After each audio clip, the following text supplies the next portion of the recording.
Magandang araw! Kamusta? Isang panibagong araw na naman para sa pag-aaral ng mathematics. Sa araw na ito, ating tatalakayin ang pagpapakita ng pagpaparami ng bilang na 6, 7, 8, at 9. Sa nakalipas na taon ay napag-aralan mo na ang pagpaparami o multiplication sa pamamagitan ng repeated addition, counting by multiples at ang parehong jumps sa number line. Sa araling ito ay mas lalo mo pang matutuhan na maipakita ang pagpaparami ng bilang na 6, 7, 8, at 9. Ating balikan ang mga mahahalagang konsepto na napag-aralan ninyo noong ikalawang baitang. Ang bahaging ito ay tatawagin nating simple recall.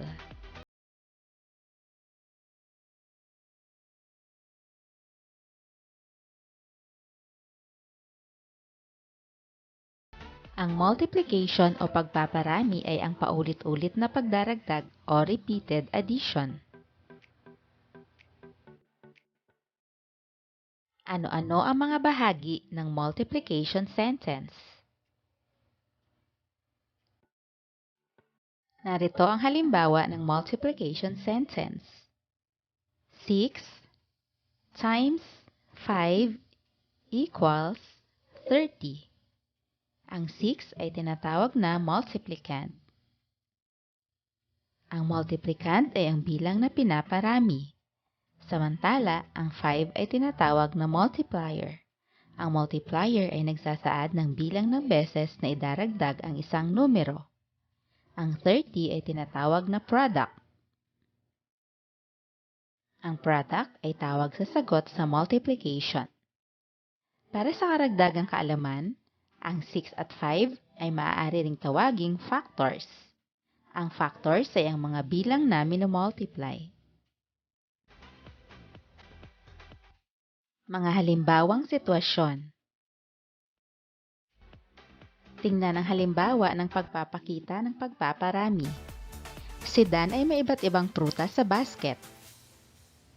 Meron siyang 3 saging, 3 mansanas, 3 mangga, 3 bayabas, 3 pinya, at 3 dalandan. Ilan lahat ang kanyang prutas?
plus 8 plus 8 plus 8 plus 8 plus 8 plus 8 plus 8 plus 8 equals 72.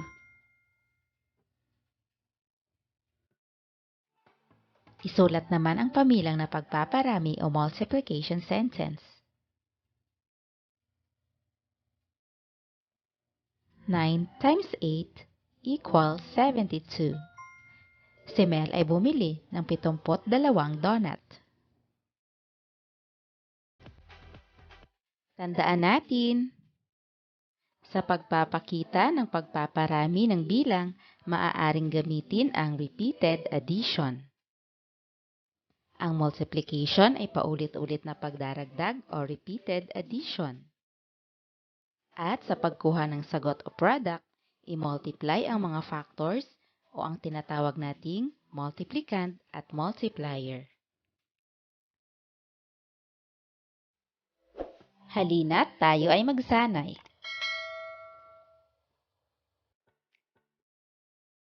Tingnan ang mga larawan. Isulat ang paulit-ulit na pagdaragdag o repeated addition at ang pamilang na pagpaparami o multiplication sentence ng mga ito.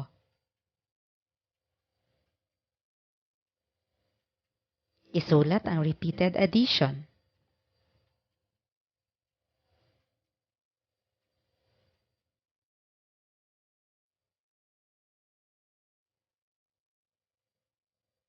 Ito ang tamang sagot. Nakuha niyo ba ng tamang sagot? Isulat naman ang multiplication sentence.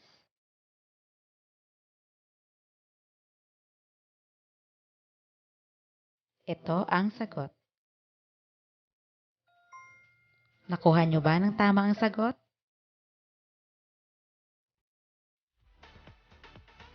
Pangalawang larawan. Isulat ang repeated addition.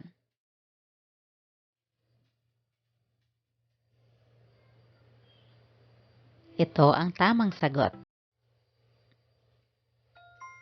Nakuha niyo ba ng tamang sagot?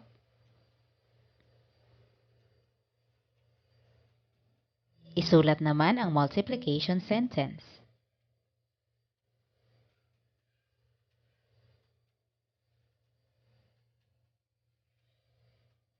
Ito ang tamang sagot. Nakuha mo ba ng tamang sagot?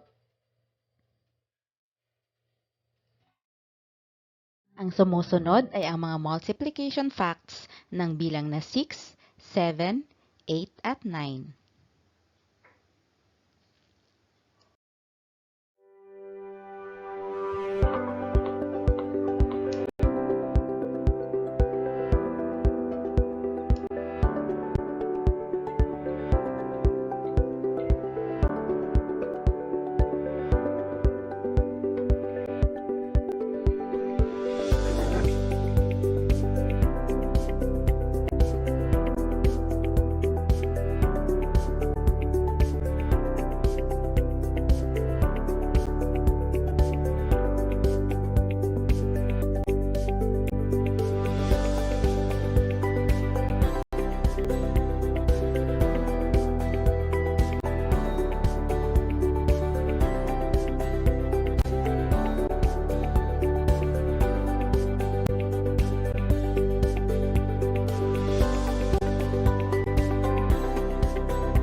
Isang aralin na naman ang ating natapos sa araw na ito. Maraming salamat po sa inyong panonood at pakikinig. Hanggang sa susunod nating pag-aaral ng Mathematics. Paalam!